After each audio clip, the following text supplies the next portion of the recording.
Cockroach Janata party social మీడియాని షేక్ చేస్తున్నటువంటి party. దేశంలో ఎక్కడ చూసినా ఈ పేరు బలంగా వినబడుతుంది. ఇంతకీ మీరు ఈ కాక్రోచ్ జనతా పార్టీని ఫాలో అవుతున్నారా? కామెంట్లు తెలియజేయండి. టాపిక్ లోకి వెళ్ళబోయే ముందు ట్విట్టర్లో ఉన్నటువంటి కాక్రోచ్ జనతా పార్టీని అయితే సస్పెండ్ చేయడం జరిగింది. అసలు ఎందుకు ఈ కాక్రోచ్ జనతా పార్టీని ఎక్కువగా పాకిస్తాన్ వాళ్ళు, బంగ్లాదేశ్ వాళ్ళు, టర్కీ వాళ్ళు, అదేవిధంగా వివిధ దేశాల వాళ్ళు ఎక్కువగా ఫాలో అవుతున్నారు? మన భారతీయులు ఎంతమంది ఈ పేజీని ఫాలో అవుతున్నారు? అసలు వీళ్ళ లక్ష్యం ఏంది? భారతదేశాన్ని విచ్ఛిన్నం చేయడమా, లేదంటే మోడీ గారిని, బీజేపీని గద్దె దించడం? భారతదేశ యువత అంటేనే స్వాతంత్రం కోసం కొట్లాడిన యువత, ఒక భగత్ సింగ్ను ఆరాధించే యువత, వివేకానందను ఆరాధించే యువత. అసలు ఇన్ని సంవత్సరాలలో లేనిది ఇప్పుడే అంత క్లిష్ట పరిస్థితుల్లో మన దేశం ఉందా అనేది మనం ఆలోచన చేయాలి. ఎందుకంటే ఈ పేజీని పెట్టింది ఎవరు? ఈ కాక్రోచ్ జనతా పార్టీని పెట్టింది ఎవరు?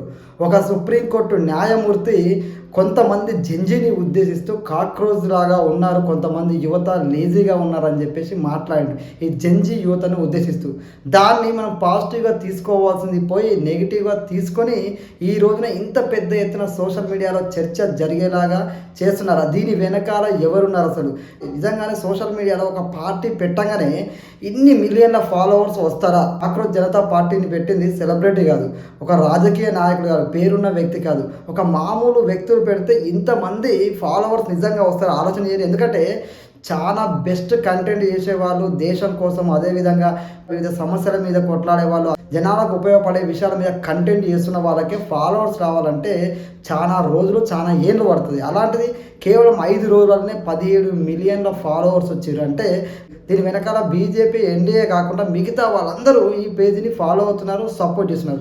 ఎందుకు వాళ్ళు ఇంతలాగా ఈ పేజీని సపోర్ట్ చేస్తున్నారు అనేది కూడా ఆలోచన చేయాలి. ఎందుకంటే ఈ రోజుల్లో మన జంజీ యువతను టార్గెట్ చేసుకున్నట్టే కనబడుతుంది.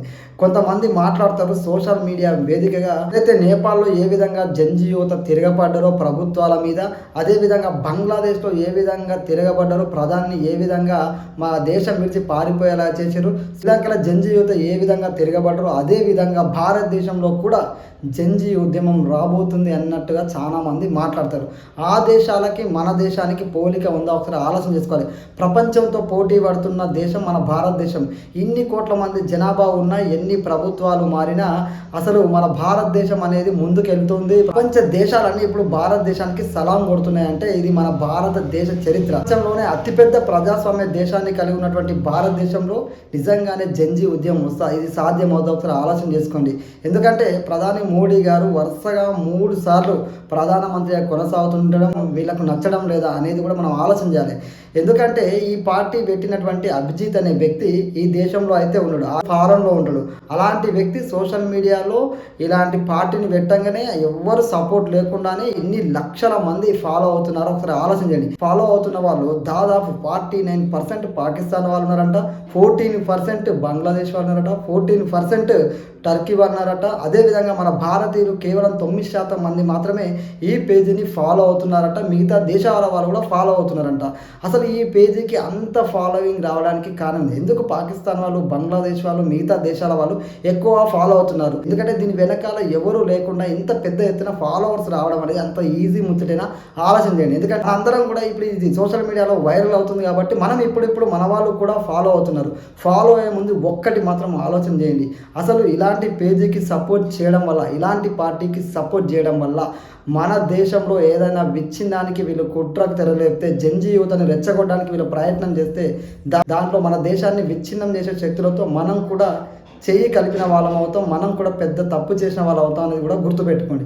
ఇది నిజంగా ప్రజా సమస్యల మీద, మన దేశంలో ఉన్నటువంటి సమస్యల మీద కొట్లాడితే బాగానే ఉంటుంది. ఈ కాక్రోచ్ జనతా పార్టీని పెట్టినటువంటి అభిజిత్ అనే వ్యక్తి గతంలో ఆమ్ ఆద్మీ పార్టీలో పనిచేసిండు. అదేవిధంగా ఈ అభిజిత్కి సపోర్ట్ చేస్తున్న వాళ్ళందరూ బీజేపీకి అగైనెస్ట్గా ఉండేవాళ్ళే. ఎందుకు వీళ్ళందరూ అతన్ని సపోర్ట్ చేస్తున్నారు అనేది కూడా ఆలోచన చేయండి. ముఖ్యంగా మన దేశంలో నిజంగా సమస్యలు ఉంటే, మన దేశంలో ఏదైనా ఉంటే ఈ దేశంలో ఉండి కొట్లాడే విధంగా ఉండాలి. కానీ ఎక్కడో దేశంలో కూర్చొని సోషల్ మీడియా వేదిక మేము ప్రశ్నిస్తాము, మార్చేస్తాము అంటే ఎట్లా కూరుతుంది? ఈ దేశంలో లేకుండా ఎక్కడో ఉండి సోషల్ మీడియా వేదిక ప్రశ్నిస్తారు, బాగానే ఉంది. కానీ దీన్ని ఎందుకు ఎక్కువగా మన దేశం కంటే ఎక్కువగా బయట దేశాల వాళ్ళు ఫాలో అవుతున్నారు అనేది కూడా మనం ఆలోచించాలి. మన దేశంలో విద్వేషాలు రెచ్చగొట్టే విధంగా ఉంటే మన దేశం అంటే నచ్చని వాళ్ళందరూ ఈ పేజీని సపోర్ట్ చేస్తారు, వీళ్ళు ఏం చేసినా కూడా సపోర్ట్ చేస్తారు. అంతేగాని నిజంగా ఆలోచించాలి. ఈ కాక్రోచ్ జనతా పార్టీ అనేది ఈ సోషల్ మీడియాలో ట్రెండింగ్ అయ్యే వరకు మీకు తెలుసా? ట్రెండింగ్ అయిన తర్వాత ఫాలో అవుతున్నాం తప్ప దీని వెనకాల ఎవరున్నారు, ఎందుకు ఇది పెట్టారు, అసలు దీని ఉద్దేశం ఏందని కూడా మనం ఆలోచించాలి. ఎన్జీ యువత అంటే మార్పును తీసుకొచ్చే విధంగా ఉండాలి, కానీ ఎవడో ఏదో పెట్టిందని చెప్పి దాన్ని గుడ్డిగా ఫాలో అవ్వద్దు. నిజంగానే ఈ కాక్రోచ్ జనతా పార్టీ మరి ప్రజల సమస్యల మీద ప్రజల్లో మార్పు చేస్తే బాగానే ఉంటుంది. కానీ ఒకటే డౌట్, ఎక్కడో ఉండి వ్యక్తి ఇక్కడ ఈ దేశంలో మేము ప్రశ్నిస్తా అని చెప్తుండ్రు. దీని వెనకాల దీన్ని ఫాలో అయ్యే వాళ్ళు ఎక్కువ విదేశాల వాళ్ళే ఉన్నారు. ఈ పార్టీ పెట్టి కాక్రోచ్ జనతా పార్టీ అని చెప్పేసి పెట్టిండు, అక్కడెక్కడ ఉండి రెచ్చగొట్టే విధంగా ప్రశ్నిస్తా అని చెప్పి మాట్లాడుతాడు. యువత అందరూ రోడ్ల మీదకి వచ్చి నిజంగానే కొట్లాడితే, నిజంగానే ఇష్యూని క్రియేట్ చేస్తే అప్పుడు దీనికి ఎవరు బాధ్యత వహిస్తారు? ఆ వ్యక్తి ఎక్కడో ఉంటాడు, దీని వెనకాల ఎవరున్నారు అనేది కూడా ఖచ్చితంగా తెలుసుకోవాలి. నిజంగా ఇక్కడ జంజీ యువత ఇలాంటి ఒక ప్లాట్ఫామ్ను క్రియేట్ చేస్తే ఇన్ని లక్షల మంది, ఇన్ని మిలియన్ల మంది ఫాలోవర్స్ వస్తారనేది కూడా ప్రతి ఒక్క యువత ఆలోచించాలి. ఎందుకంటే మనకు మోడీ గారి మీద కోపం ఉండొచ్చు, లేదంటే బీజేపీ పార్టీ మీద కోపం ఉండొచ్చు, కానీ మనం ఓటు హక్కు ద్వారా ప్రజల్లో మార్పు తీసుకొచ్చి వాళ్ళను గద్దె దింపొచ్చు. అంతేగాని వాళ్ళ మీద కోపంతో విదేశీ శక్తులతో చేతులు కలిపి, లేదంటే విదేశీ వాళ్ళు కూడా మనకు వ్యతిరేకంగా, మన దేశం అంటే నచ్చని వాళ్ళందరూ ఒక పేజీని క్రియేట్ చేసి దాన్ని ఫాలో అవుతూ పెద్ద ఎత్తున సోషల్ మీడియా వేదిక మన దేశాన్ని విచ్ఛిన్నం చేయాలని, మన మీద విషం చిమ్మాలని చూస్తే మన యువత, నిజమైన భారత జంజీ యువత ఖచ్చితంగా అడ్డుకోవాల్సిన అవసరం అయితే ఉంది. ఎందుకంటే ఈ కాక్రోచ్ జనతా పార్టీ మీద నేనేదో వ్యతిరేకంగా చేయట్లేదు, కానీ ఇన్ని మిలియన్ల ఫాలోవర్స్ అంత ఈజీగా ఎలా సాధ్యం అనేది ప్రతి ఒక్కరు ఆలోచన చేయాలి. ఎందుకు దీని వెనకాల విదేశాల వాళ్ళు ఎక్కువ ఫాలో అవుతున్నారు, ఎందుకు బీజేపీ అంటే నచ్చని వాళ్ళు ఎక్కువ ఫాలో అవుతున్నారు? మోడీ 15 ఏళ్ల భారతదేశం వెనుకకు పోయిందా, ముందు పోయిందా మనం ఆలోచన చేసుకోవాలి. అదే చాలా మంది పార్టీలకు అతీతంగా ఎంపీ ఎలక్షన్స్ వస్తే మోడీకి ఓటేశారు, బీజేపీకి ఓటేశారు. ఎందుకంటే బలంగా ఇక్కడున్న యువత, జంజీ యువత మోడీ గారు ప్రధానిగా ఉండాలి, బీజేపీ పార్టీ అధికారంలో కోరుకున్నారు.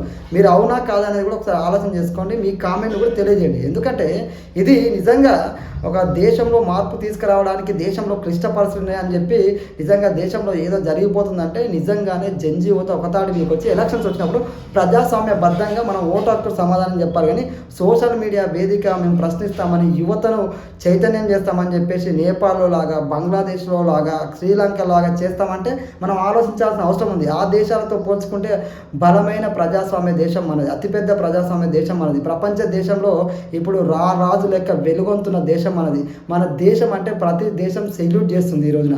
అంటే మన దేశ ఔన్నత్యం, మన దేశ గొప్పతనం ఏ రేంజ్లో పెరిగిందో మన అందరూ తెలుసు. అది మోడీ వచ్చినప్పుడు, గతంలో కాంగ్రెస్ పాలకుల, మొత్తంగా మన స్వతంత్రం వచ్చిన దగ్గర నుంచి దేశానికి పనిచేసిన ప్రతి నాయకుడు భారతదేశాన్ని ప్రపంచ దేశంలో ముందుండే విధంగా ఇన్ని సంవత్సరాల కృషి, అందరి కృషి వల్ల ఈరోజు భారతదేశం ప్రపంచ దేశాలతో పోటీ పడుతుంది. ప్రపంచ దేశాల్లో భారతదేశం ఒక రారాజు లెక్క, భారతదేశం అంటేనే ప్రతి దేశం సెల్యూట్ కొట్టే విధంగా ఈరోజు ఎదిగిందంటే దానికి కారణం ప్రతి ఒక్కరి కృషి ఉంది. అంతేగాని ఇదేదో కాక్రోచ్ జనతా పార్టీ అని ఎవరు పెట్టంగానే దాని గురించి తెలుసుకోకుండా యువత అంతా ఫాలో అయిపోవడం ఏదో జరిగిపోయినట్టుగా. నిజంగా మీరు ఒక పేజ్ పెట్టండి, లేదంటే మీకు తెలిసిన వాళ్ళు నిజంగా ఫాలోయింగ్ ఉన్న వాళ్ళు ఒక పేజ్ పెట్టండి. ఇంతమంది ఫాలోవర్స్ వస్తారో ఒకసారి ఆలోచన చేయండి. ఖచ్చితంగా మన అందరం మంచి జరిగితే సపోర్ట్ చేద్దాం, కానీ దీంట్లో ఏదైనా తిరకాసు ఉంటే ఖచ్చితంగా మన అందరం భారతదేశ యువత అంటేనే స్వాతంత్రం కోసం కొట్లాడిన యువత, ఒక భగత్ సింగ్ను ఆరాధించే యువత, వివేకానందను ఆరాధించే యువత, అలాంటి యువత ఖచ్చితంగా ఆలోచన చేయాలి. దీని నిజంగా పాజిటివ్ కోణంలో ఉంటే బాగానే ఉంటుంది, కానీ నెగిటివ్ కోణంలో భారతదేశానికి ఇబ్బంది పెట్టే విధంగా ఇలాంటి పేజీలతోటి యువతను రెచ్చగొట్టే విధంగా ఉంటే ప్రతి యువకుడు ముందుకొచ్చి ఏదైతే ఎంతమంది ఫాలోవర్స్ పెరిగారో అంతమంది ఫాలోవర్స్ అదే విధిగా ప్రశ్నించడం మొదలుపెట్టాలి. ఖచ్చితంగా దీని వెనకాల ఏదైనా తేడా వస్తే ప్రతి ఒక్కరికి భారత యువత బుద్ధి చెప్పాలి అని కోరుకున్నా. మీ అభిప్రాయాన్ని కామెంట్లో తెలియజేయండి. ఇది నా అభిప్రాయం మాత్రమే, మీ అభిప్రాయంలో కామెంట్లో తెలియజేయండి. జై హింద్.